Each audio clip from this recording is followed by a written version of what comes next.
नमस्कार, मैं हूं मनोज बनू। आप देख रहे हैं आंकड़े, हमारे फैसला आपका। अगर आप कारों के दाम, विदेशी शराब या फिर भारत की ग्लोबल ताकत पर नजर रखते हैं तो आज की भारत यूरोपियन यूनियन, जिसमें कि 27 देश आते हैं, उनकी फ्री ट्रेड डील पर आपकी नजर होनी चाहिए। 18 साल की लंबी बातचीत के बाद भारत और यूरोपियन यूनियन की ये बीच डील हर जगह चर्चा का विषय बनी हुई है। इतनी चर्चा कि इसे mother of all trade deal कहा जा रहा है। आखिर ऐसा क्या है इस समझौते में, जिसमें BMW और मर्सिडीज जैसी लग्जरी कारों पर टैक्स 110% से सीधे 10% तक आ जाएगा। तो आइए शुरू करते हैं। आंकड़े हमारे फैसला आपका। आज 16वें भारत यूरोपियन यूनियन समिट के दौरान इस फ्री ट्रेड डील एग्रीमेंट का ऐलान हुआ। आज चौथी सबसे बड़ी अर्थव्यवस्था भारत और दूसरी सबसे बड़ी अर्थव्यवस्था यूरोपियन यूनियन जब साथ आए तो यह डील दुनिया की 25% GDP और करीब 1/3 ग्लोबल ट्रेड डील का हिस्सा बन गई। आज का दिन इसलिए भी खास हो गया, जैसा कि देश के प्रधानमंत्री नरेंद्र मोदी ने कहा कि आज 27 तारीख को 27 देशों के साथ भारत ने फ्री ट्रेड डील का समझौता किया। अब कहने में ये शायद सामान्य सा शब्द लगता है, लेकिन भारत के 140 करोड़ लोगों के लिए 99% से ज्यादा सामान यूरोपियन देशों में बेहद कम या बिना टैक्स के बिकेगा। मतलब आप समझ रहे हैं ना कि FTA से 43,000 करोड़ के टैरिफ कम हो जाएंगे। इसको ट्रंप के टैरिफ का मुंह तोड़ जवाब भी माना जा रहा है। अब Bharat European Union free trade deal को mother of all trade deal क्यों कहा जा रहा है, इसके लिए इस पूरे कार्यक्रम को आपको देखना होगा, क्योंकि इस डील के बाद भारत को चीन के विकल्प के तौर पर भी देखा जा रहा है, यानी कि एक बड़ा मैन्युफैक्चरिंग हब माना जा रहा है। लेकिन सवाल यही है कि क्या यह डील आम भारतीयों के लिए फायदेमंद होगी या फिर घरेलू उद्योग और किसानों के लिए इससे चिंता बढ़ जाएगी। विस्तार से इसकी चर्चा करेंगे, समझने की कोशिश करेंगे। तमाम ग्राफिक के जरिए हम आपको यह भी बता रहे हैं कि आखिर यह डील क्यों है, इस डील में किस तरह की बातें आएंगी, क्योंकि भारत और यूरोपीय यूनियन में जो ट्रेड डील हो रही है वो ट्रेड डील बहुत सारे संकेत लेकर आ रही है। और उस ट्रेड डील के साथ जो तमाम तरह के संकेत निकल कर आ रहे हैं, उसमें भारत और यूरोपीय यूनियन में जो ट्रेड डील चल रही है उसे लेकर बहुत सारी चीजें भी देखी जा रही हैं। कई ऐसी चीजें जो FTA में दिखाई दे रही हैं। अब ये समझ लेते हैं, जान लेते हैं कि FTA है क्या। FTA क्या है? FTA यानी कि फ्री ट्रेड एग्रीमेंट, जो दो देशों के बीच व्यापार में आसान रास्ता और टैक्स में छूट देता है। इससे कंपनी और निवेश को फायदा होता है। दोनों देशों के कंपनियां, दोनों देशों के निवेश में फायदा होता है। FTA क्या है? FTA फ्री ट्रेड एग्रीमेंट है। और ये जो फ्री ट्रेड एग्रीमेंट यानी कि मुक्त व्यापार समझौता, इससे पहले भी कई बार हुआ है। दो देशों में, भारत में व्यापार आसानी से हो सकता है। टैरिफ, कोटा, सब्सिडी पर जो रुकावटें हैं उसे खत्म करने की कोशिश की जाती है। इसमें दोनों देश एक दूसरे को अपने अपने टैरिफ में छूट देते हैं, व्यापार को आसान बनाने की कोशिश करते हैं। इसे FTA कहते हैं। लंबे समय से लगातार ये चला आ रहा था और इसीलिए यह चर्चाओं में बना हुआ था और यह माना जा रहा था कि अगर ये हो जाएगा तो इसके बड़े संकेत निकल कर आएंगे। और ये जो तमाम तरह की चीजें हैं, जो रुकावटें हैं, उसे खत्म करना होता है। दोनों देश, कई सारे देश बैठकर इस पर चर्चा करते हैं और चर्चा करने के बाद फिर ये एक निर्णय निकल कर आता है, निष्कर्ष निकल कर आता है। और ये जो डील हुई है, ये जो FTA है, इसमें बहुत सारे संकेत हैं, बहुत सारी चीजें हैं जो अपने अपने स्तर पर कई देशों को इससे बड़ा फायदा होने वाला है। लेकिन चिंता भी बहुत सी है। उन चिंताओं पर भी हम आगे चर्चा करेंगे, बारीकी से आपको बताएंगे और समझाएंगे कि आखिर क्या होता है। लेकिन FTA के तौर पर ये कह सकते हैं कि ये फ्री ट्रेड एग्रीमेंट है, यानी कि मुक्त व्यापार समझौता है। और ये जो मुक्त व्यापार समझौता है, ये अपने आप में एक बड़ा संकेत है।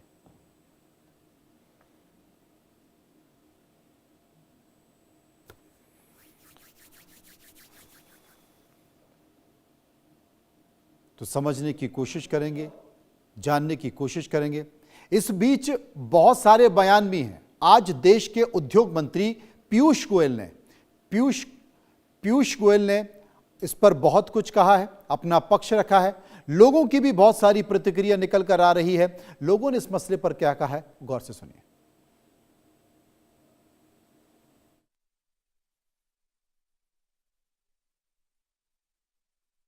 देखिए, इस डील को जो यूरोपियन यूनियन है और जो भारत सरकार है, उसने इसको मदर ऑफ ऑल डील्स कहा है।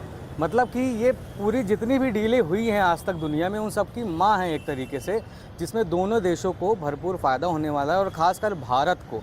तो भारत के जो सेक्टर्स हैं, जैसे जो फिशरीज़ प्रोडक्ट्स हैं, लेदर के प्रोडक्ट्स हैं, जो गारमेंट्स होते हैं और ख़ासकर जो हैंडीक्राफ्ट्स हैं, उनमें टैक्स बहुत कम हो जाएगा। जो यूरोपीय देशों में जाकर बेचेंगे, यहाँ पे जो उन लोगों को बनाते हैं, जो प्रोडक्ट्स बनाते हैं, उन्हें अब उससे टैक्स नहीं देना पड़ेगा। इससे वो चीज़ें सस्ती हो जाएंगी।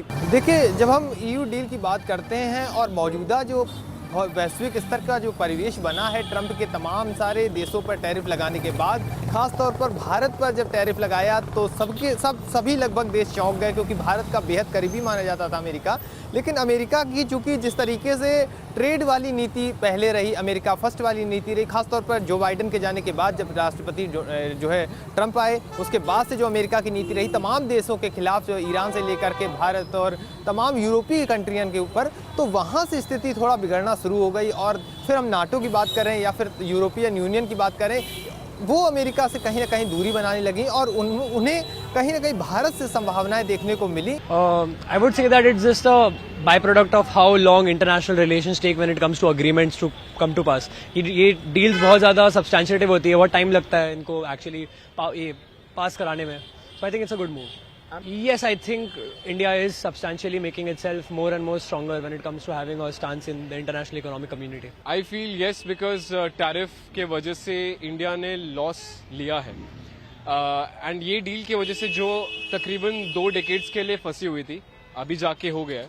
तो आई फील इसके लिए अच्छा है। Power block yes I would say, इससे इंडिया को एक अच्छा रिकग्निशन मिलेगा in terms of common commodities हैं, जैसे टी हो गया आपका, घरेलू सामान हो गया आपका, उसमें इंडिया को काफ़ी अच्छा बेनिफिट मिलेगा।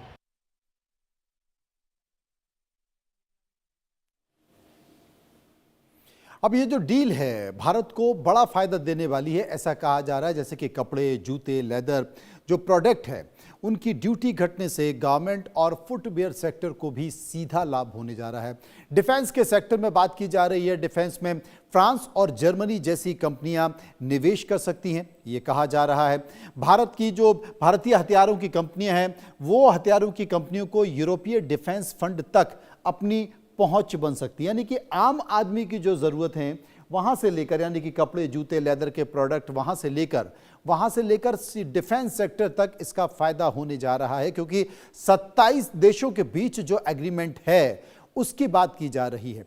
तमाम तरह की बातों के बीच और आगे बढ़ते हैं आपको बताते हैं कि इसके और क्या फ़ायदे हो सकते हैं और क्या बातें हो सकती हैं। तमाम ऐसी चीज़ें हैं जिसमें ये भी कहा जा रहा है, कई देशों का जिक्र भी किया जा रहा है कि आखिर डिफेंस में किस किस तरह की फैक्ट्रियां लग सकती हैं, भारत में लग सकती हैं। फ्रांस और जो जर्मनी है या रशिया है, उसमें टेक्नोलॉजी ट्रांसफ़र की भी बात चल रही है। अमेरिका से भी इस तरह की बात चल रही है, लेकिन बहुत सारी मामलों में अमेरिका टेक्नोलॉजी ट्रांसफ़र के लिए तैयार नहीं है, इसलिए फ्रांस और रशिया, तमाम ऐसी चीज़ें हैं। अगर बात करें भारतीय हथियार कंपनियों की, तो यूरोपीय डिफेंस फंड्स तक पहुंच मिल सकती है।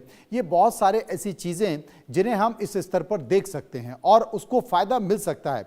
क्या वाकई ऐसी चीज़ें हैं? अगर एक डील से फ़ायदा हो रहा है तो उसके नुकसान भी हो सकते हैं, क्योंकि अगर कहीं पर कोई चीज़ सकारात्मक दिख रही है तो उसका कोई ना कोई पहलू नकारात्मक भी हो सकता है। वैसे भी भारत और यूरोपियन यूनियन डील से फ़ायदे तो हैं, लेकिन क्या नुकसान भी हो सकता है? इसे भी हम समझ लेते हैं कि अगर नुकसान होगा तो क्या होगा। उदाहरण के तौर पर सस्ते विदेशी सामान से देसी कारोबार पर दबाव होगा। दूध डेयरी के जो नुकसान है, दूध डेयरी उद्योग को इससे नुकसान हो सकता है, इस तरह की बात की जा रही है। छोटी जो फैक्ट्रियां हैं, मझोले जो उद्योग हैं, उनके लिए टिकना मुश्किल हो सकता है। कुछ दवाओं के दाम भी बढ़ सकते हैं, इस तरह की बातों का जिक्र किया जा रहा है। नए नियमों से खर्च बढ़ेगा, देशी कंपनियों की जो कमाई है वो घट सकती है, विदेशी ब्रांड बाजार पर हावी हो सकते हैं, ये भी कहा जा रहा है। कीमतों की होड़ में क्वालिटी पर असर हो सकता है, किसान और एमएसएमई सबसे ज़्यादा प्रभावित होंगे। हालांकि भारत ने ये कोशिश की है कि भारत का जो खेती किसानी का जो सेक्टर है वो बहुत ज़्यादा प्रभावित ना हो, क्योंकि भारत नहीं चाहता कि किसी दूसरे देश के दबाव में जो कृषि क्षेत्र है उसके तहत ऐसी डील की जाए। लेकिन ये कहा जा रहा है कि ये जो डील है इसमें उस पर भी असर पड़ेगा। इसी मुद्दे को लेकर हम लोगों के बीच गए, लोगों के बीच जाकर हमने एक सर्वे किया, उसमें कुछ सवाल भी पूछे हैं, लोगों ने उसके जवाब दिए। जो हमने सवाल पूछे वो पहला सवाल आपके सामने। पहला सवाल कि क्या यूरोपियन यूनियन डील ट्रंप के टैरिफ वॉर का मुंह तोड़ जवाब है? आपकी राय क्या है? 10% लोगों ने कहा, 10% लोगों ने कहा हां, ट्रंप को मुंह तोड़ जवाब है। 66% लोगों ने कहा भारत किसी के सामने अब झुकता नहीं है। 21% लोगों ने कहा नहीं, कुछ खास नहीं है, और 3% लोग इस पर कुछ भी कहना नहीं चाहते थे। सर्वे का एक और सवाल 2007 से अटकी हुई डील 2025 में हो पाई है, क्या इसके पीछे मोदी की कूटनीति और भारत के बाजार की ताकत है? 47% लोगों ने कहा हां, कूटनीतिक और ताकत का सबूत ये मौजूद है, 47% लोगों ने कहा। वहीं करीब 29% लोगों ने कहा दोनों का मिला जुला ये असर है, और 10% लोग ये कह रहे थे कि इस पर हम कुछ भी नहीं कह सकते। सर्वे का एक और सवाल, अमेरिका में ट्रंप की नीति के बीच भारत यूरोपियन यूनियन का FTA होना, क्या भारत ग्लोबल ट्रेड में एक नया पावर ब्लॉक तैयार कर रहा है? 43% लोगों ने कहा हां, रणनीतिक मास्टर स्ट्रोक इसे माना जा रहा है। 33% लोगों ने कहा नहीं, ये सिर्फ एक विकल्प की तलाश है, और जो 24% लोग हैं वो इस पर कुछ भी कहना नहीं चाहते थे। सर्वे का चौथा सवाल, लग्जरी कारें और विदेशी शराब पर भारी टैक्स में छूट मिलने वाली, अब इस पर लोगों की राय क्या है? तो क्या सरकार का फोकस आम जनता से ज्यादा हाई एंड बाजार पर है? 30% लोगों ने कहा आम आदमी पीछे होगा। 22% लोग ये कह रहे थे नहीं, अर्थव्यवस्था के लिए ये जरूरी है, और 38% लोग इसे संतुलित फैसला मान रहे थे, और 10% लोग ये इस पर कुछ भी कहना नहीं चाहते थे। सर्वे का पांचवा सवाल, क्या भारत यूरोपियन यूनियन FTA से घरेलू उद्योगों को ग्लोबल मुकाबले के लिए मजबूती मिलेगी, या फिर सस्ते आयात से उन्हें नुकसान होगा? 10% लोगों ने क्या कहा? 10% लोगों ने कहा मुकाबला बढ़ने से उपभोक्ता का फायदा होगा। 44% लोगों ने कहा भारतीय व्यापारियों को मजबूती मिलेगी। 30% लोगों ने कहा नहीं, जैसा है वैसा ही चलता रहेगा, और 16% लोग ये कह रहे थे कि हम इस पर कुछ भी नहीं कह सकते। ये तमाम सवाल थे जो हमने लोगों से पूछे। विस्तार से चर्चा करेंगे, समझने की कोशिश करेंगे। कुछ मेहमान मेरे साथ जुड़ गए हैं। डॉक्टर कौशल कांत मिश्रा हैं, प्रवक्ता बीजेपी, डॉक्टर अजय उपाध्याय, प्रवक्ता कांग्रेस, मेरे साथ मौजूद होंगे। योगेंद्र कपूर अर्थशास्त्री हैं, और संजीव श्रीवास्तव विदेशी मामलों के जानकार हैं। सबसे पहले मैं जो व्यापार को समझते हैं, अच्छी तरह से व्यापार के बारे में जानकारी रखते हैं, कपूर साहब के पास चलूंगा। कपूर साहब, आप इस डील को कैसे देखते हैं, और इस डील से फायदा कैसे होगा आम लोगों को, भारत के बाजारों को? देखिए, इस डील को मैं सबसे पहले इस पर्सपेक्टिव में देखूंगा कि ये डील जो है वर्ल्ड को अनसर्टेनिटी से सर्टेनिटी की तरफ जो है लेके जाती है। अगर हम इंडिया और EU के बीच में ट्रेड को देखें तो आप ये देखिए कि आज तक का जो स्टैटिस्टिक्स है वो ये है कि इंडिया जो है वो ट्रेड सरप्लस एंजॉय करता है यूरोपियन यूनियन के साथ ट्रेड करते हुए। इसका मतलब ये है कि हमारी जो ओवरऑल एक्सपोर्ट्स हैं वो हमारी $76 बिलियन की है, और उसके कंपैरिजन में जो हमारी इंपोर्ट्स हैं वो $60 बिलियन की है। टोटल ट्रेड जो है हमारा $136 बिलियन का होता है। अब मेरा ये मानना है कि ये जिस तरीके से जो डेवलपमेंट हुई है, और इसको मैं उस पर्सपेक्टिव से देखता हूं कि आप ये देखिए कि आने वाले टाइम में अब आप ये देखेंगे कि जो यूनाइटेड स्टेट्स की टैरिफ पॉलिसी जो आज भी जो एक चिंता का विषय बना हुआ है, क्योंकि उसके ऊपर जो है डिसीजन नहीं हो पाया फाइनल, और उससे जो इंडिया के जो लेबर इंटेंसिव सेक्टर्स थे, जिसमें टेक्सटाइल्स है, लेदर गारमेंट्स है, फुटवियर है, जेम्स ज्वेलरी है, ये वाले सेक्टर्स जो हैं उनमें डेफिनेटली उनके एक्सपोर्ट्स के ऊपर जो है एक प्रभाव और एक इफेक्ट आया था। और इस ट्रेड डील से अगर आप ये देखें कि जब यूरोपियन यूनियन ने बेसिकली इन आइटम्स के ऊपर जो है टैरिफ का रेट जो है रिड्यूस करके 0% कर दिया है, तो आप इससे ये देखिए कि इंडिया के लिए एक न्यू सप्लाई चेन की मार्केट जो है वो क्रिएट होती है, जो एक गैप यूनाइटेड स्टेट्स के साथ जो ट्रेड करते हुए जो हमारे को अफेक्ट हुआ था। तो मैं ये मानता हूं कि ये काउंटर बैलेंस उसको जरूर करेगा। अब दो तीन चीजें जो है वो बहुत जरूरी है गवर्नमेंट के पर्सपेक्टिव से, क्योंकि देखिए इंडिया के अंदर अगर हम देखें कि जो मेजर कंसर्न रही है वो ये है कि हमारी कंट्री के अंदर प्राइवेट इन्वेस्टमेंट जो है वो उस पेस से नहीं ग्रो करा है जिस पेस से ग्रो करना चाहिए था। और उसके लिए बहुत जरूरी हो जाता है कि गवर्नमेंट को एक आपका जो इंसेंटिव्स हैं वो सिर्फ बड़े प्लेयर्स को नहीं देना चाहिए। उसमें जो है अगर आप पीएलआई स्कीम को भी देखें तो उसका जो है आपको स्कोप को वाइडन करना पड़ेगा, जिससे कि उसका बेनिफिट जो है एक स्मॉल स्केल और एक मीडियम एंटरप्राइजेस तक को जो है वो जाया जाए। और जो मेरा पॉइंट है वो ये है कि दो चीजें जो है बहुत जरूरी है कि बिजनेसेस जो हैं आप ये देखेंगे कि आने वाले टाइम में हम ये देखेंगे कि इस डील से जो है इंडिया के जो मैन्युफैक्चरिंग सेक्टर जो है उसको जो है उसकी जो अनयूटिलाइज कैपेसिटी या ये मैं कहिए कि जो अंडर कैपेसिटी के अंदर वो काम कर रहा था वो आप अपने फुल पोटेंशियल पे काम करने लायक बनेगा। जी। और उसमें बहुत जरूरी ये हो जाता है कि जो एक कैपिटल की जरूरत होती है एक बिजनेस को रन करने के लिए, और उसके साथ साथ एक new techniques of doing business which is जो बेसिकली जब तक हम हमारी industry as well as government research and development में एक्सपेंडिचर नहीं करेंगे तो आप ये देखिए क्योंकि अल्टीमेटली वो जो है आपकी कॉस्ट को रिड्यूस ही करता है उसको प्रोडक्टिव बनाने में और आपके एक जो एक्सपोर्ट का पोटेंशियल है उसको अनलीश करने में। जी तो जी डॉक्टर, मेरा मैं जो समझ मानना गया, मैं समझ गया। डॉक्टर अजय उपाध्याय मेरे साथ मौजूद हैं। डॉक्टर अजय साहब, देश के प्रधानमंत्री नरेंद्र मोदी कहते हैं कि 27 तारीख को 27 देशों के साथ ये डील भारत के लिए एक नई तस्वीर के तौर पर उभर कर आएगी।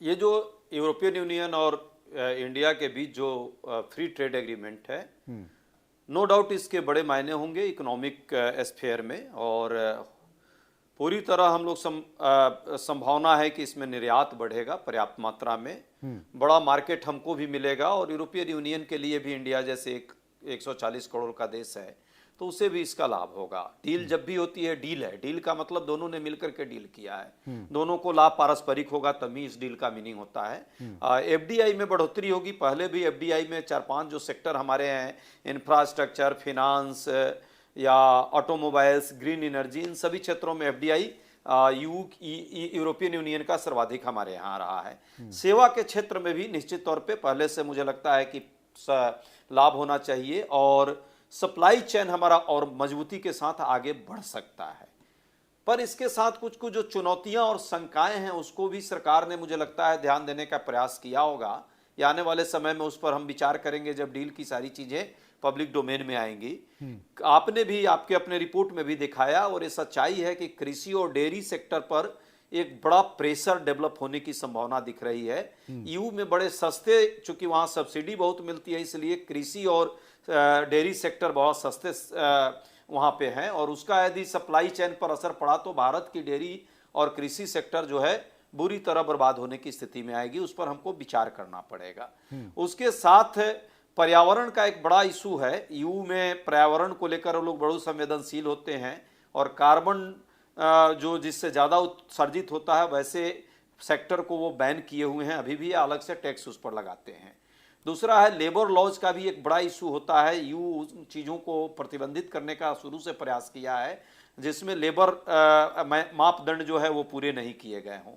फूड सेफ्टी को भी हम ध्यान देंगे, तो इन सब मुद्दों पर हम कहाँ हैं और किस तरह से बात होगी, ये मेजर मुद्दा रहेगा। तीसरा जो सबसे बड़ा चुनौती का फैक्टर है वो डेटा प्राइवेसी का और डिजिटल नियम का। ईयू का जो डिजिटल नियम है, जीडीपीआर, बहुत सख्त है वहाँ, और भारतीय आईटी और डिजिटल कंपनियों के लिए इस मानक पर खड़ा होना अपने आप में कितना बोझिल होगा, इसको जरूर हमें नए सिरे से इसका विश्लेषण करना होगा। चौथा बिंदु बौद्धिक संपदा का भी है, उस पर भी बहुत सारे विवाद पहले भी रहे हैं। और अंतिम बात जो है स्थानीय उद्योगों पर प्रतिस्पर्धा की एक बात है, जैसे अभी किसी साथी ने बताया भी कि कैसे एमएसएमई इस पर कितना सक्सेस होगा, उनका मैन्युफैक्चर यूनिट जो है वो कैसे कंपीट करेगा, क्योंकि ईयू का जो हाईटेक टेक्नोलॉजी वहाँ है और साथ में टेक्नोलॉजी ट्रांसफर भी एक मुद्दा है, उस पर भी हमको ध्यान रखना होगा। तो एमएसएमई फ्रेंडली कितना नियम बनेगा और क्लाइमेट गोल का भी एक इशू रहेगा। इन सारे मुद्दों पर क्या आगे बात होती है और कैसे इस पर सरकार अपना से रखी होगी, जब तक ये पब्लिक डोमेन में पूरी डील नहीं आएगी हम भी पूरी तरह आश्वस्त नहीं है। पर ये ओवरऑल जो अभी इंटरनेशनल लेवल पे जो इकोनॉमिक क्लाइमेट का मामला है, उठाव पटक चल रहा है, उसमें बेहतर और हितकर है और कई सारे फैक्टर इसमें काम किया है। अमेरिका का जो ट्रंप की जो ये नीतियां हैं वो भी एक था। डॉक्टर कौशल कांत मिश्रा जी, मैंने बहुत सारी डिबेट की हैं और तपाक से सरकार के हर फैसलों का आलोचना करना, विरोध करना, लेकिन बहुत सुलझे हुए व्यक्ति के तौर पर डॉक्टर अजय उपाध्याय ने बताया कि वर्तमान में जो परिस्थितियां चल रही हैं, आर्थिक परिस्थितियां हैं, उनमें एक अच्छा संकेत है। उस कदम पे कुछ चिंताएं हैं जिसका जिक्र उन्होंने किया, लेकिन एक अच्छा संकेत बताया। मुझे लगता है कि आज मुझे बहुत अच्छा लगा कि अजय उपाध्याय जी ने, डॉक्टर अजय उपाध्याय जी ने जिस तरह से चीजों को रखा, एक एक कहें कि बहुत ही पॉजिटिव विपक्ष के प्रवक्ता का पक्ष रखा, और मैं उसका स्वागत करता हूं क्योंकि उन्होंने कोई ऐसी बात कही नहीं जिसको मैं काउंटर करूं। तो मुझे लगता है कि डिबेट बहुत अच्छी है और कम से कम देश के लिए हितकर है। जब मतलब कांग्रेस पार्टी के प्रवक्ता ऐसा बोल रहे हैं तो जनता को ये भरोसा होना चाहिए कि बहुत कुछ इसमें पॉजिटिव है। आप देखिए कि इस डील में क्या है, इसको मदर ऑफ ऑल डील क्यों कहा जा रहा है। दूसरी इकोनॉमी और चौथी इकोनॉमी एक साथ मिले हैं। 9,425 सामानों पर भारत के जो सामान होंगे, जो जाएंगे, उस पर 0 टैरिफ है। पूरे ग्लोबल ट्रेड का 1/3 पार्ट ये इस डील में आएगा। 25% ऑफ द जीडीपी जो है पूरे ग्लोब का, उसको ये अफेक्ट करेगा। सालाना 4 अरब यूरो यानी कि करीब 43,000 करोड़ रुपए का व्यापार होगा, और इस वादे के साथ कि 2032 तक ये डबल हो जाएगा, यानी 8 अरब यूरो हो जाएगा। और एक चीज जो आपके शुरू के जो आपने इंट्रो दिया था उसमें भी, और जो हमारे मित्र कांग्रेस के प्रवक्ता अजय जी ने भी बात उठाई कि दूध, अनाज, पोल्ट्री और फल सब्जी, इन चीजों को मैं आपको जानकारी देना चाहूंगा कि भारत ने दूध, अनाज, पोल्ट्री, फल, सब्जी को एफटीए से बाहर रखा गया। यानी कि वो चीजें जो देश के किसान को अफेक्ट कर सकती थी, हम कृषि प्रधान देश है, तो इन चीजों को एफटीए से बाहर रखा गया। इसके अलावा जिस तरीके से सर्विस सेक्टर की बात करें, अगर हम निर्यात की बात करते हैं, एमएसएमई की बात करते हैं, आप ये देखिए, अगर अच्छी चीज है, कंपटीशन आएगा तभी एमएसएमई स्ट्रांग होंगे। तो मुझे लगता है यूरोपियन यूनियन के जो चैलेंजेस हैं, जो अजय जी ने बहुत अच्छी तरह से दिखाया, बताया कि वहाँ की जो पॉलिसीज हैं, जो इन्वायरमेंटल फैक्टर की बात करें, पर इन्वायरमेंट के बाद बता दें, जितने भी डेवलप्ड कंट्री हैं उनसे बेहतर हम लोग कार्बन नंबर दूसरे देशों को देते हैं। हम कार्बन उत्सर्जन में सबसे कम है, मतलब दुनिया में अगर हम जितने भी डेवलप्ड कंट्री माने जाते हैं तो कार्बन नंबर 1 होता है, उसको हम बेचते हैं क्योंकि हम इतना ज्यादा बेहतर ऑन पेपर डॉक्यूमेंट पे जिस तरीके से दिखाया गया है। हम दिल्ली के पोल्यूशन की बात कर सकते हैं, देश की पोल्यूशन की बात कर, बट दुनिया के लेवल पे अगर हम बात करते हैं तो हम सबसे कम कार्बन उत्सर्जन करने वाली सब चौथी बड़ी इकोनॉमी है। तो ये कार्बन की बात आती कि किसानों को लाभ होगा क्योंकि इन चीजों को बाहर रखा गया। सर्विस सेक्टर में बूस्टअप आएगा क्योंकि लगभग मेरे ख्याल से 144 सर्विस सेक्टर को इसमें इंक्लूड किया गया है। और एक अच्छी बात हुई स्टूडेंट के लिए, जो स्टूडेंट वहां पढ़ने जाएंगे, और पहले क्या होता था, आपकी पढ़ाई खत्म, आप वापस देश चले जाइए, उनको 9 महीने का एक्स्ट्रा वीजा भी दिया गया है मतलब अगर राहुल गांधी, मैं क्षमा चाहूंगा अजय जी, पर क्या करें, राहुल गांधी जो इस देश की इकोनॉमी को डेड इकोनॉमी कहते थे और वो जो ट्रंप ने कहा था उसका समर्थन करते थे, मुझे बहुत अच्छा लगा कि आज उस पार्टी के प्रवक्ता ने यहाँ बैठ करके बहुत अच्छी बातें की है। और मैं स्वागत करता हूं कि कांग्रेस कम से कम अब सही बात तो रख पा रही है। जी, संजीव श्रीवास्तव मेरे साथ मौजूद हैं। संजीव अच्छी श्रीवास्तव, मैं समझ गया, संजीव श्रीवास्तव मेरे साथ मौजूद हैं। संजीव जी, करीब करीब ये कहा जा रहा है कि जो डील है, ये जैसा खुद तमाम पैनलिस्ट ने भी इस बात का चर्चा किया कि दोनों विश्व के दोनों देश का जो दोनों तरफ से जो हुई है, ये विश्व की जीडीपी का करीब 25% हिस्सा है। और इस दौर में तब जब अमेरिका लगातार तमाम देशों के साथ दादागिरी कर रहा है, दादागिरी करते हुए टैरिफ लगा रहा है, ऐसे में ये उपलब्धि और ऐसे में ये डील मुझे लगता है एक बड़ी ताकत के तौर पर इन देशों के साथ होगी और अमेरिका को भी मुंह तोड़ जवाब होगा।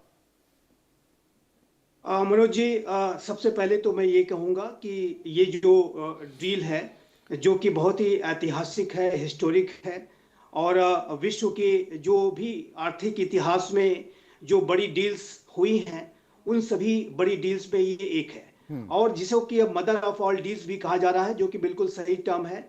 आजकल का जो वैश्विक परिवेश है, जो आर्थिक अनिश्चितता दिखाई देती है, जो आर्थिक तनाव अंतर्राष्ट्रीय समुदाय में दिखाई देता है, यूनाइटेड स्टेट्स ऑफ अमेरिका की अगर बात करें तो उसकी जो आर्थिक आक्रामकता दिखाई दे रही है और अब वो सामरिक आक्रामकता में भी बदल रही है।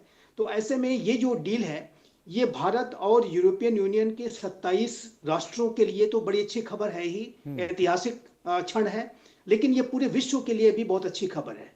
और जिस तरीके से पूरे विश्व के एक रूल्स बेस्ड ऑर्डर पे और इकोनॉमिक ऑर्डर पे बड़े खतरे पैदा किए जा रहे हैं, उन ऑर्डर्स के जो कस्टोडियन और डिफेंडर होने का दावा करने वाले राष्ट्र उन रूल्स बेस्ड ऑर्डर को स्वयं जब वायलेट करने की तरफ बढ़ रहे हैं, जैसा कि ट्रंप प्रशासन के व्यवहार से दिख रहा है, तो ऐसे में भारत जैसे एक जिम्मेदार राष्ट्र का और यूरोपियन यूनियन जैसे एक जिम्मेदार ब्लॉक का इस तरीके से साथ में आना और एक दूसरे के साथ गहरी पार्टनरशिप फोर्ज करना, ये पूरे विश्व के लिए अच्छी खबर है, पूरे विश्व के इकोनॉमिक ऑर्डर के लिए बहुत अच्छी खबर है। और जिसकी जो कि हम कह रहे हैं कि आज के समय में जो रूल्स बेस्ड ऑर्डर जिस तरीके से खतरे में आ गया है, तो उस रूल्स बेस्ड ऑर्डर को यदि बनाए रखना है, उसे सुरक्षित रखना है, उसे संरक्षित रखना है और उसको अधिक मजबूत बनाना है, तो ऐसे में भारत और यूरोपियन यूनियन की जो भूमिका है वो बहुत महत्वपूर्ण हो जाती है।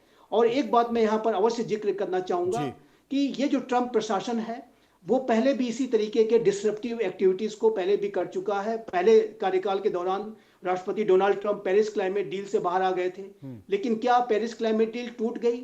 ऐसी क्लाइमेट डील जो पूरे धरती के अस्तित्व को बचाने के लिए बनाई गई थी, वो अमेरिका के बाहर आने से नहीं टूटी, वो बनी हुई है, आज भी बनी हुई है। ट्रंप प्रशासन उससे बाहर आ गया है, लेकिन वो डील अभी भी चल रही है। उसी तरीके से अब जब पूरे विश्व का जो डेमोक्रेटिक रूल्स बेस्ड ऑर्डर को डिसरप्ट करने में अमेरिका ही सबसे बड़ी भूमिका निभा रहा है, तो ऐसे में जो अन्य जो राष्ट्र हैं, जो डेमोक्रेटिक कंट्रीज हैं, जो कि भारत और यूरोपियन यूनियन जैसे एक बड़े लोकतांत्रिक मूल्यों में विश्वास रखने वाले राष्ट्र हैं, उनका साथ में आना आवश्यक ही नहीं, अनिवार्य नहीं, अपरिहार्य भी है। अपरिहार्य भी है। मेरे साथ योगेंद्र जी मौजूद हैं। योगेंद्र साहब, एक आम नागरिक के तौर पर मैं समझूं, क्योंकि बड़े बड़े भारी भरकम शब्द हैं, ये डील, ये एक आम आदमी को नहीं समझ में आता, लेकिन ये कहा जा रहा है कि जो विदेशी कारें हैं, BMW है, मर्सिडीज़ है, 110% टैक्स अगर लगता है तो अब ये 10% हो जाएगा, मात्र 10% रह जाएगा। वैसे तो शराब पीना स्वास्थ्य के लिए हानिकारक है, लेकिन जिस तरीके से हम खपत देख रहे हैं, लगता नहीं है कि लोग बावजूद इसके मान रहे हैं। विदेशी जो शराबें हैं, यूरोपीय देशों की जो शराबें हैं, वो 150% अगर उस पर टैक्स लग रहा है तो वो 20 या 30% लगेगा। तो एक आम नागरिक के तौर पर मैं समझना चाहता हूं कि कितना फायदा होने वाला है। देखिए, ये एक ऐसे स्टेप्स हैं कि इसमें आप ये देखिए कि सिर्फ एक आम आदमी को ही नहीं, गवर्नमेंट को भी फायदा होगा। और मैं आपको समझाना चाहूंगा कैसे। जी, वर्ल्ड ओवर अगर आप फिनोमिना देखें कि जब भी हमने ये देखा है कि किसी भी आइटम्स में टैक्स रेट्स ज्यादा होते हैं, तो वो जो है एक इलीगल ट्रेड को या ये कहिए इलिसिट ट्रेड को जो है प्रमोट करता है जी। उससे आप देखिए गवर्नमेंट जो है अपना रेवेन्यू भी लॉस करती है। तो अगर जब आपके मैं ये कहता हूँ कि जो टैक्सेस हैं in the form of tariff जो है, जब वो रिड्यूस होते हैं तो आप ये देखिए कि उसका बेनिफिट एक अल्टीमेट कंज्यूमर को इस तरीके से मिलता है कि उससे एक प्रेशर पड़ता है आपके इवन डोमेस्टिक जो मैन्युफैक्चरर है उसके ऊपर, क्योंकि अल्टीमेट जो ऑब्जेक्टिव होता है फिर दोनों तरफ का, चाहे आप फॉरेन इंपोर्ट कर रहे हैं किसी आइटम को या अगर कंट्री के अंदर भी वो प्रोड्यूस हो रही है, अल्टीमेट कंज्यूमर को इस तरीके से फायदा होता है कि उसकी जो ओवरऑल फिर क्वालिटी जो है, आप ये देखिए कंपटीशन जो है वो क्या नेट रिजल्ट क्रिएट करता है। एक कंपटीशन जो है वो एक ना सिर्फ प्राइस को रिड्यूस करने में हेल्प करता है, वो साथ के साथ एक उस आइटम की क्वालिटी को भी जो है इंप्रूव करता है। तो मेरा ये मानना है कि इन स्टेप से आप ये देखेंगे कि इंडिया के अंदर एक डोमेस्टिक जो कंपटीशन अब क्रिएट होगा फर्दर जो है, जब फॉरेन कार्स जो है ऑलरेडी अगर हम देख रहे हैं कि ऑटोमोबाइल सेक्टर जो है वो one of the premier drivers है हमारी जीडीपी का, और उसमें उसकी जो ग्रोथ है वो डबल डिजिट में है। तो ऐसे में बहुत जरूरी हो जाता है कि एक सेंसिटिविटी भी जरूरी है। तो ऐसे में हम ये देखेंगे कि जो हमारे डोमेस्टिक मैन्युफैक्चरर हैं उनके ऊपर जो प्रेशर बिल्डअप होगा, तो आप ये देखिए कि with new techniques of doing business जो है वो एक बेटर प्रोडक्ट ही दे पाएंगे, और जब उन्हें कॉम्पीट करना पड़ेगा एक फॉरेन इंपोर्टेड आइटम के साथ जो है, तो मेरा ये मानना है कि हम ये देखेंगे कि इसका अल्टीमेट बेनिफिट जो है वो एक रिड्यूस कॉस्ट की फॉर्म में जो है एक कंज्यूमर के पास ही उनके हाथ में नजर आएगा। नहीं योगेंद्र साहब, संक्षेप में मुझे ये बता दीजिए कि अगर कोई गाड़ी 50 लाख रुपए की आ रही है, BMW या मर्सिडीज, तो अब इसके लागू होने के बाद, अभी समय है 2027 में ये लागू होगी, उसके बाद कितने की हो जाएगी वो? एक आम आदमी क्या सोचे? देखिए जो 50 लाख की चीज थी, अगर उस पे 110% टैरिफ लगता था तो आप ये समझिए कि वो चीज 1 करोड़ 5 लाख की पड़ती थी। अब अगर वो उसके ऊपर सिर्फ 10% ड्यूटी टैरिफ की फॉर्म में रह जाएगी, तो आप ये देखिए कि वो 50 लाख वाली चीज जो है वो 55 लाख की रह जाएगी। तो लेकिन मेरा ये मानना है कि इसको ऑन ग्राउंड होते हुए अभी आप ये देखेंगे कि इसमें 1 से 1.5 साल लग जाएगा। हाँ, वो तो कहा गया है कि 27 में होगा। तो चलिए, भले ही कितना भी बीजेपी की सरकार को कांग्रेस के प्रवक्ता कोसे या बुराई करें, लेकिन मुझे लगता है कि एक आम गाड़ी अगर खरीदने जा रहे हैं डॉक्टर अजय उपाध्याय, तो वो सोचेंगे कि अब मैं ये क्यों, अब तो BMW या मर्सिडीज खरीद लो। क्यों अजय जी? देखिए, इसके दूसरे पहलू को भी ध्यान देना होगा। हमारे जो इंडियन मार्केट में जो अभी जो परिस्थितियां हैं और इंडियन मार्केट के जो ऑटोमोबाइल सेक्टर हैं, उस पर इसका क्या असर पड़ेगा, जो हमारे मैन्युफैक्चरर हैं उन पर, उनका भी ख्याल रखना होगा। दूसरी बात है कि ये विलासिता वाली चीज़ों का ख्याल है। हो सकता है अजय उपाध्याय अफोर्ड कर पाए, हालांकि मैं अफोर्ड नहीं कर सकता, मेरा जो इकोनॉमिक रेंज है, पर जो मैं जो सहूलियत से ले सकता हूं उस पर कितना राहत मिल रहा है। 15-20 लाख की गाड़ियां जो इंडिया में है उस पर क्या असर पड़ेगा, उससे आम उपभोक्ता को ज्यादा लाभ होगा। मेरे जैसे लोगों को तो उसी से लाभ होगा। हम लोग मारुति वैगन आर वाले लोग हैं, तो हमको तो उसी से ज्यादा फायदा होगा, पर उस पर कोई टैक्स का राहत नहीं है यूरोपियन यूनियन के इस डील से। लेकिन बाकी फायदे हो सकते हैं। जहां तक आपने शराब वाली बात रखी है, विदेशी शराब की, तो मुझे लगता है उससे भी भारत के जो इंटरनल मार्केट में जो चीजें हैं बाहर से जो आएंगी उस पर कितना असर होगा और किसके एडवर्स इफेक्ट होंगे, इसको भी देखना होगा। एक बात आपके रिपोर्ट में आई है, मनोज जी, मैं हस्तक्षेप करते हुए बोलना चाहूंगा। प्लीज। चाइना का जो हस्तक्षेप है यूरोपियन यूनियन में बहुत ज्यादा है। आप समझिए लगभग 845 बिलियन डॉलर का प्रतिवर्ष का वहां व्यापार है इन दोनों के बीच, यूरोपियन यूनियन और चाइना में, जबकि भारत और यूरोपियन यूनियन के बीच मात्र 136 बिलियन डॉलर का भी है। और चाइना का तकरीबन सभी माल, लगभग 518 बिलियन डॉलर का जो है सरप्लस है वहां, मतलब चाइना उतना वहां पे निर्यात करता है। तो चाइना अभी पूरी तरह से इन 27 देशों में एक तरह से इफेक्ट डाले हुए है। हम लोग कितना कंपीट करके चाइना को उस मार्केट के शेयर में से कम करते हैं या खुद को गेन करते हैं, ये हमारी इस पूरे डील की उपलब्धि होगी। और इसी से इसका जो है वास्तविक विश्लेषण होगा कि हमने कितना पाया।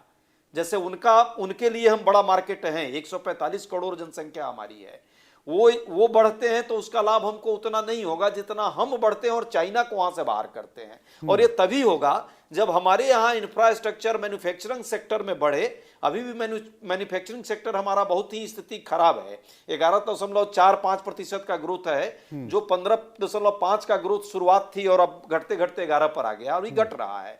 तो इन्वेस्टमेंट का भी कैसा इसमें यूरोपियन यूनियन के लोग हमें करेंगे, एफडीआई कितना फ्लो इस पे होता है, ये सारे भविष्य के गर्त में है। आने वाले 2-1 साल में इस पर उसके संकेत निकल कर पर ये मानकर चलता हूं कि अभी जो बाजार की स्थिति है, हाँ जी, अभी जो बाजार की ताकत जिस तरह हम बने हैं उसका इम्पैक्ट है। अंतर्राष्ट्रीय परिस्थितियां बहुत ही वॉलेटाइल है, उसका भी एक इम्पैक्ट है इस दोनों के डील का।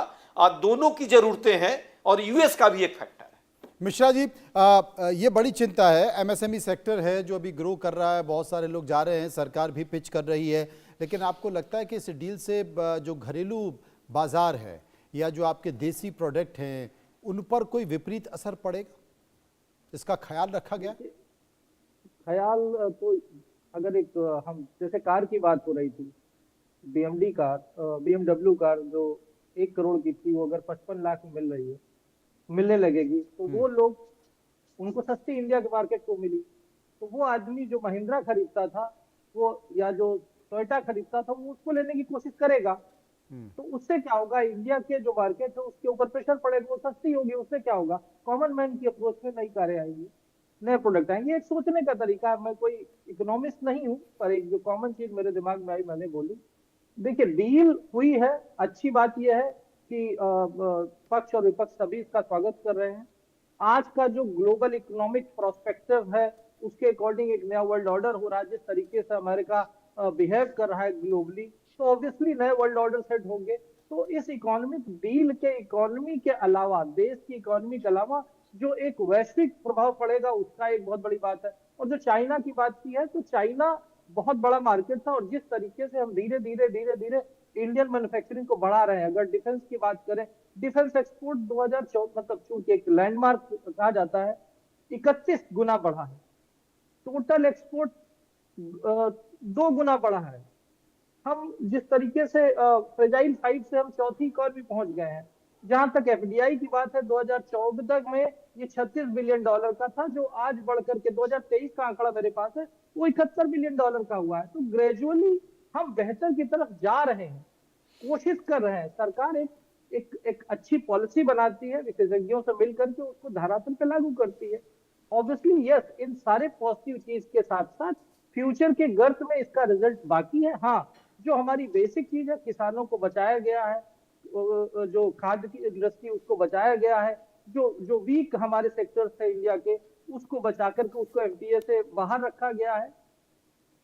हमेशा डील दो तरफा होती है। हम ये कहें कि मैं यहाँ पे बैठ कर बोलूंगा नहीं सब मेरे फायदे और यूरोपियन यूनियन का नुकसान, ऐसा नहीं। वो बिल्कुल आपने सही कहा, क्योंकि वो बात तो डॉक्टर उपाध्याय ने बताई भी कि भाई डील तो दो तरफा होती है, दोनों लोग अपने अपने फायदे देखते हैं, और जब अपने अपने फायदे देखते हैं तभी सहमति बनती है। संजीव जी मेरे साथ मौजूद हैं। संजीव जी, इसे क्या माना जाए? स्वाभाविक तौर पर चाइना का प्रभाव तो मुझे लगता है कि पूरे दुनिया के देशों पर है। अमेरिका में भी, अमेरिका के बाज़ारों में भी चाइना का माल भरा पड़ा है, भारत के बाज़ारों में भी चाइना का माल भरा पड़ा है। सरकार प्रयास कर रही है, प्रशासन प्रयास कर रहा है, वो मांझा जो है वो गला लगातार काटे दे रहा है। भारत की अर्थव्यवस्था का गला भी वो काट रहा है, लेकिन वो बाज़ारों से हट नहीं पा रहा है। तमाम प्रयास हो गए, तो वो तो एक अलग विषय हो गया। लेकिन इन सब के बीच क्या भारत वो उपस्थिति दर्ज कर पाएगा? मतलब आप इस डील का कितना फायदा उठा सकते हैं, ये आपके ऊपर निर्भर करता है, आपके प्रोडक्ट के ऊपर निर्भर करता है, उसकी क्वालिटी के ऊपर निर्भर करता है, क्योंकि 27 देश आपके सामने हैं, उनके बाजार आपके सामने हैं। इसके साथ साथ अमेरिका पर भी अब वो दबाव पड़ेगा, और क्या उसके तेवर भी ढीले होंगे? क्योंकि सबने मिलके, सभी 27 लोगों ने मिलकर ये बता दिया कि भाई दादागिरी तो नहीं चलेगी। जी, देखिए, बिल्कुल। देखिए, भारत आने वाले समय में, मेरा ऐसा मानना ही नहीं बल्कि विश्वास है कि भारत एक बड़े मैन्युफैक्चरिंग हब के रूप में विकसित होगा। और ये जो विजन है भारत को एक मैन्युफैक्चरिंग हब बनाने का, वो हमारी आज की सरकार, प्राइम मिनिस्टर श्री नरेंद्र मोदी के नेतृत्व का ये जो नया भारत है वो लगातार इस दिशा में कार्य कर रहा है। और ईज ऑफ डूइंग बिजनेस के जो भी सकारात्मक वातावरण का निर्माण करना है वो उसको तेज गति से किया गया है। जीएसटी के जो रिफॉर्म्स हैं उस दिशा में सबसे बड़े कदम हैं। और उसके अलावा भी अनेक तरीके के जो भारत में ट्रेड को जो रिस्ट्रिक्ट करने वाले जो फैक्टर्स थे सभी को दूर करने का कार्य किया गया है। आज ही प्रधानमंत्री श्री नरेंद्र मोदी ने जो अपना संबोधन दिया उसमें उन्होंने स्पष्ट रूप से कहा कि आज का जो भारत है वो रिफॉर्म एक्सप्रेस पर सवार है, यानी तेज गति से रिफॉर्म्स किए जा रहे हैं। जहां कहीं भी आवश्यक होता है रिफॉर्म्स की प्रक्रिया शुरू कर दी जाती है। तो ऐसे में जो अंतर्राष्ट्रीय निवेश का जो वातावरण भारत में है वो तीव्र गति से विकसित हो रहा है। और भारत जाहिर है कि एक बड़े वैकल्पिक मैन्युफैक्चरिंग बेस के रूप में विकसित हो रहा है। और वहीं जहां तक चाइना की बात है, चाइना जरूर एक मैन्युफैक्चरिंग बेस के रूप में विकसित हुआ था, फैक्ट्री ऑफ द वर्ल्ड बन करके उभरा था। लेकिन जो जिस तरीके की चाइना की विस्तारवादी, आधिपत्यवादी, उपनिवेशवादी, अवसरवादी प्रवृत्तियां सामने आई हैं उससे चाइना एक्सपोज हुआ है। विश्व की जो ग्लोबल सप्लाई चेन्स हैं वो चाइना से हटने शुरू कर दिया है उन्होंने, और नए वो डेस्टिनेशंस की तलाश में हैं। और अब तो यूनाइटेड स्टेट्स ऑफ अमेरिका ने भी जिस तरीके का व्यवहार दिखाया है, ऐसे में भारत के जो मैन्युफैक्चरर्स हैं, जो भारत के जो हमारी जो बड़ी कंपनीज हैं वो भी नए एक्सपोर्ट के डेस्टिनेशंस के लिए तलाश में है। भारत अपने एक्सपोर्ट के डेस्टिनेशन का डाइवर्सिफिकेशन कर रहा है और उसी प्रक्रिया में मैं मानता हूं कि जो मदर ऑफ ऑल डील्स है वो एक मील का पत्थर साबित होगी। एक बहुत बड़ा हमने एक बड़ी उपलब्धि हासिल की है कि एक बड़ा एक्सपोर्ट डेस्टिनेशन भारत ने अपने लिए तलाशा है। और ये जो मेरा ऐसा मानना है कि जो अमेरिका ही एकमात्र वो स्थान नहीं है कि जहां पर हम अपने माल को ले जाकर के वहां पर उसकी खपत करें, यूरोप भी उसका एक बहुत बड़ा आधार बनेगा। आने वाले समय में अन्य राष्ट्र भी इसी तरीके की एवेन्यूज भारत को प्रोवाइड कराएंगे और भारत की युवाओं को जो नौकरियां प्रोवाइड कराएंगे, अवसर प्रोवाइड कराएंगे। लेकिन अंत में आपका जो सवाल था वो बहुत ही महत्वपूर्ण है कि यूनाइटेड स्टेट्स ऑफ अमेरिका, देखिए मनोज जी, मैं स्पष्ट रूप से कहना चाहता हूं कि यूनाइटेड स्टेट्स ऑफ अमेरिका जिसके के साथ भारत के बड़े ही अच्छे और प्रगाढ़ संबंध रहे हैं, पिछले 25 वर्षों में भारत के अनेक प्रधानमंत्रियों ने और भारत के अनेक यूनाइटेड स्टेट्स ऑफ अमेरिका के अनेक राष्ट्रपतियों ने जाहिर है कि इन संबंधों को गढ़ा था, बनाया था। इसमें ट्रंप प्रशासन का पहला कार्यकाल भी शामिल है, मैं ये कहना चाहता हूं। लेकिन ट्रंप प्रशासन का जो दूसरा कार्यकाल है वो बहुत ही निराशाजनक है। और ये राष्ट्रपति डोनाल्ड ट्रंप के लिए हाई टाइम है कि वो इस भारत और यू के बीच की हुई मदर ऑफ ऑल डील से कुछ लेसन्स ड्रॉ करें। और उनको इस बात को समझना होगा कि कोई भी ट्रेड डील फेयर तरीके से, नेगोशिएटेड तरीके से बातचीत करके भी की जा सकती है। जरूरी नहीं कि आप टैरिफ का वेपन ही दिखाएं और तभी जाकर के कोई डील हो। तो ये अमेरिका को समझना होगा। और जहां तक भारत की बात है, देखिए भारत कभी भी किसी दबाव में आकर के कभी अपने डिसीजन नहीं लेता है, चाहे वो शीत युद्ध का समय रहा हो, चाहे आज का समय हो या भविष्य का भारत होगा। कभी भी हम अपनी स्ट्रेटेजिक ऑटोनॉमी के साथ समझौता नहीं करेंगे। और वो भारत उसके ने लिए पहले भी भारत ऐसा नहीं किया है और भविष्य में भी ऐसा नहीं करेगा। भारत इस तरह के संकेत दे भी रहा है। मेरे साथ कपूर साहब मौजूद हैं। कपूर साहब, बजट भी आने वाला है, बहुत सारे लोगों को उम्मीद है, क्या इस डील का असर, इस डील की कुछ झलक इस बजट में भी दिखाई दे सकती है?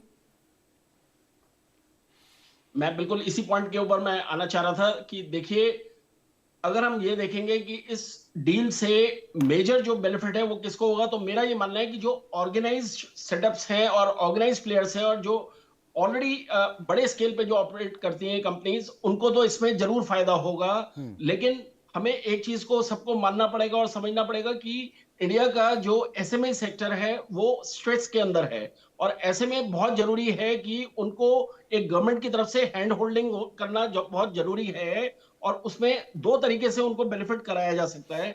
आज आप देखिए कि एक स्मॉल स्केल में अगर हम ये देखें कि एक करोड़ की टर्नओवर कराने वाला आदमी एक कॉर्पोरेट में वही टैक्स पे कर रहा है जो एक 100 करोड़ की टर्नओवर वाला भी एक कॉर्पोरेट टैक्स पे कर रहा है। तो हमें ये समझना है कि अगर आपको स्मॉल एंड मीडियम एंटरप्राइज को ग्रो करना है और अगर आप चाहते हैं कि वो एक आपकी ग्रोथ स्टोरी का पार्ट बने, अगर आप इंडिया को एक एज अ सुपर पावर और एज अ डेवलप्ड नेशन बनाना चाहते हैं, तो आपको एक ऑल इंक्लूसिव प्रोसेस जो है डेवलप करने पड़ेंगे और बेनिफिट्स और इंसेंटिव्स देने पड़ेंगे। और इस मानने में मैं ये चाहूंगा कि बजट में एक अगर फाइनेंस मिनिस्टर अगर ऐसा करते हैं तो वो बहुत बड़ा स्टेप होगा कि अगर आपको आप इस तरीके की पॉलिसी लेके आते हैं कि अगर कोई भी स्मॉल एंड मीडियम एंटरप्राइज जो है एक मिनिमम लेवल ऑफ वर्कफोर्स जो है अपने पास अगर रखेगा तो उसको जो है इतना जो है टैक्स इंसेंटिव दिया जाएगा, तो उससे आप ये देखिए कि आपके मल्टीपल फोल्ड ऑब्जेक्टिव्स जो है पूरे होंगे।